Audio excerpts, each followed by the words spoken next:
Hold on, today's question is special. In the past जिस student ने इस question को लेस देन 3 मिनट्स में सॉल्व किया है, all of them have got a rank less than 1000. Must be curious, want to see this question? This is the question right in front of you. Pause the screen को pause कर लो, timer लगा लो and start solving this question. अगर तुमने इसको 3 minute से कम में कर दिया, you can be the next IITian. So 3 minutes are over. Now you must have understood the complexity of this question, right? तो चलो पार्ट बाय पार्ट इसको समझते हैं और मिलके इस क्वेश्चन को फोड़ते हैं।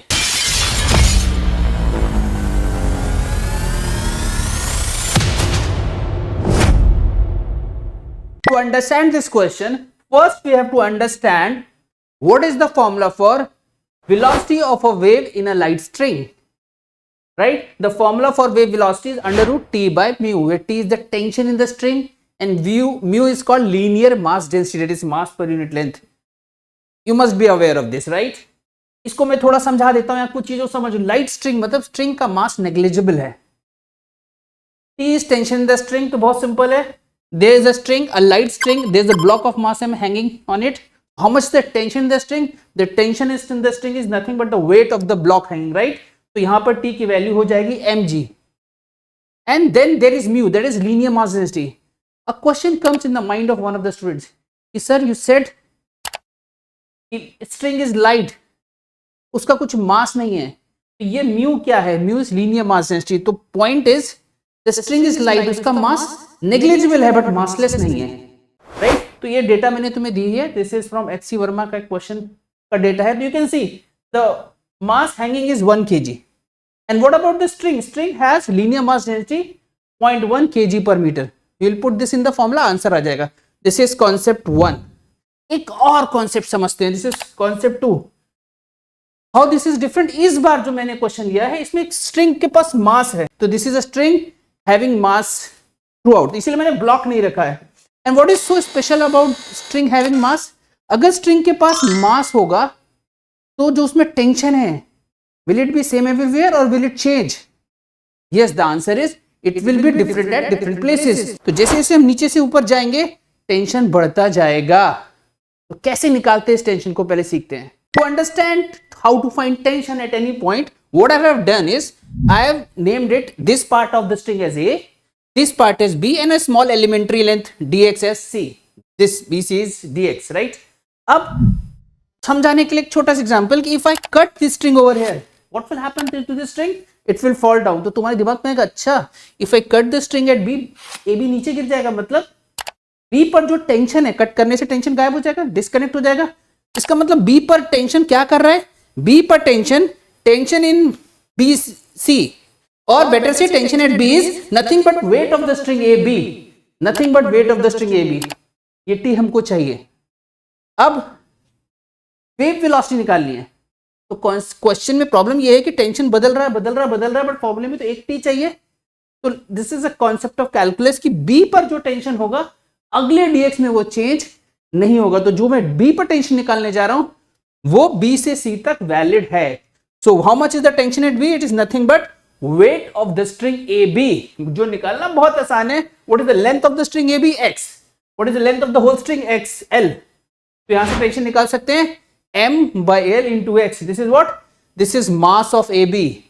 mg is weight upon mu, total mass of the string upon total length. Put कर देंगे, solve कर लेंगे। The formula for wave velocity is under root xg. So what we have to note in this, x is a variable. तो इसका मतलब जैसे जैसे हम ऊपर जा रहे हैं वेव वेलोसिटी बढ़ती जा रही है। वेव वेलोसिटी कांस्टेंट नहीं है। पिछले क्वेश्चन में वेव वेलोसिटी कांस्टेंट थी बिकॉज टेंशन कांस्टेंट था, इसमें वेव वेलोसिटी वेरिएबल है।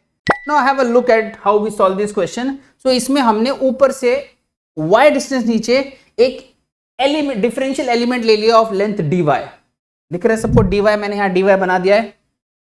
अब ऊपर से जब y नीचे आएंगे, let's say tension is t, तो थोड़ा dy आगे बढ़ जाएंगे तो टेंशन क्या हो जाएगा? d plus dt। कुछ बच्चों के मन में क्वेश्चन आएगा कि will tension increase, will tension decrease? तो when you are doing from calculus automatic वो रिजल्ट दे देगा, इंक्रीज या डिक्रीज, क्या dt पॉजिटिव आएगा या dt नेगेटिव आएगा। तो you don't have to worry about that. फिर t बना दिया, एलिमेंट्री मास यहां बनाया, d प्लस dt बना दिया, टेंशन हमेशा along the string away from the object लगती है, तो वो रूल से हमने बना दिया। इसका वेट भी दिखाना है, तो mu into dy, mu is what, linear mass density, linear mass density into length of the string will give you mass, तो ये मास हो गया into g wait.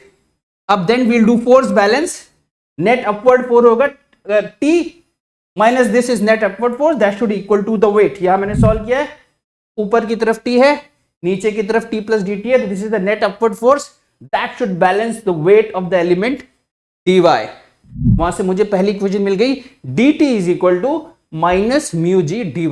Now as we know that the formula for wave velocity on a string is v is equal to under root T by mu, ठीक। तो इसको मैं लिख सकता हूं t is equal to mu times v square, and we know that v is constant as per this question, right, v नहीं बदलना चाहिए। तो उसका यूज करने के लिए नेक्स्ट स्टेप में मैं इस इक्वेशन को डिफरेंशिएट कर रहा हूं, तो we can write dt is equal to d mu v square plus 2v dv into mu, right.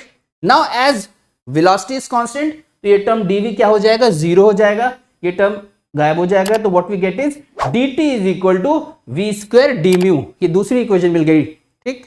अब नेक्स्ट स्टेप में dt की दोनों वैल्यू को हम इक्वेट कर देंगे।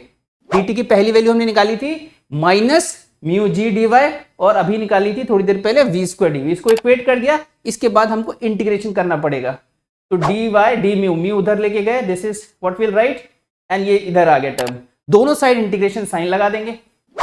फिर लिमिट्स, जब y की वैल्यू जीरो थी तो म्यू की वैल्यू म्यू नॉट दी थी क्वेश्चन में, केयरफुली देखो दिखेगा, तो म्यू की वैल्यू म्यू नॉट थी। जब ऊपर से y आए तो म्यू क्या है हमें पता करना है, ठीक। नेक्स्ट स्टेप में इसका इंटीग्रेशन कर देंगे, ln म्यू हो जाएगा, लिमिट्स रख देंगे, and finally will get this, तो this is the answer.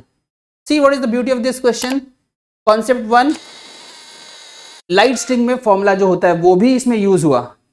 Concept 2, अगर स्ट्रिंग में मास होगा तो टेंशन बदलेगा, टेंशन बदलेगा तो वेव वेलोसिटी बदलेगी, बट इससे स्पेशल क्वेश्चन जहां पर वेव वेलोसिटी कांस्टेंट की गई थी, तो वेव वेलोसिटी कांस्टेंट थी तो म्यू वेरिएबल था, तो दिस इज द आंसर जो इस क्वेश्चन में पूछा था, ये आंसर है, राइट। अब इसके कुछ क्वेश्चंस मैं तुमको होमवर्क कह लो या सेल्फ प्रैक्टिस के लिए दे रहा हूं। नाउ फूड फॉर थॉट, एक स्पेशल क्वेश्चन, इसी का एक दूसरा पार्ट में दे रहा हूं। इमेजिन करो कि स्ट्रिंग को तुम एल लेंथ, ऊपर से एल लेंथ पे कट कर देते हो, और अब जो नीचे की स्ट्रिंग कट की उसकी जगह एक ब्लॉक लगा देते हो कुछ मास का, जिसका मास m नॉट दिया है। क्वेश्चन क्या है कि उस m नॉट की वैल्यू बताओ, सो दैट जो पहले आंसर आ रहा था वही है, wave velocity and all those things remain same. हमने जो l के नीचे जो स्ट्रिंग कट कर दी उसकी जगह मुझे एक m नॉट मास का ब्लॉक फिट करना है। You have to find the value of m nought, ठीक है। सो होपफुली तुमने इस क्वेश्चन को एंजॉय किया होगा, बहुत मस्त क्वेश्चन है, दिमाग के सारे तार खोल देता है। नेक्स्ट वीक एक और बढ़िया क्वेश्चन लेके हम आ रहे हैं। इस बार से हमारा कॉन्सेप्ट रहेगा you have to pause the screen, solve and try, because the objective is to increase your thinking ability, right. And unless you solve the questions, जब तक तुम खुद सॉल्व नहीं करोगे तब तक थिंकिंग एबिलिटी नहीं बढ़ेगी। तो मिलते हैं next Sunday, bye bye, take care.